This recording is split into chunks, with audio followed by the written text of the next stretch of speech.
জোটগতভাবে নির্বাচনের সমঝোতা হলেও আমরা দেখেছি বিভিন্ন আসনে হয়তো বেশ কিছু অপ্রীতিকর পরিস্থিতিও তৈরি হতে পারে।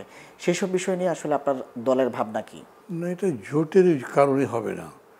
এটা হবে যে প্রতিদ্বন্দ্বিতা যা আছে তাদের সঙ্গে হতে পারে। এরকম দু একটা ঘটনা তো ঘটেছে। এখন আওয়ামী লীগ যেহেতু মাঠে নাই, বিএনপি তো প্রায় একক এবং জামাত তাদের থেকে আলাদা হয়ে গেছে। জোট ছিল, এখন নাই। কেন নাই তার কোনো ব্যাখ্যা নাই, কিন্তু যেরকম করে সম্পর্কটা দাঁড়িয়েছে তাতে বোঝা যায় জামাত নিজেকে অপোজিশন হিসেবে স্ট্যাবলিশ করতে চায়, আমার কাছে যা মনে হয়েছে। তো ওদের মধ্যেই সমস্যাটা হচ্ছে, জোটের মধ্যেই সমস্যা হচ্ছে না। আমরা যদি জোট করিও তার মধ্যেও এই সমস্যা এখন কোনো জায়গাতে হয়নি।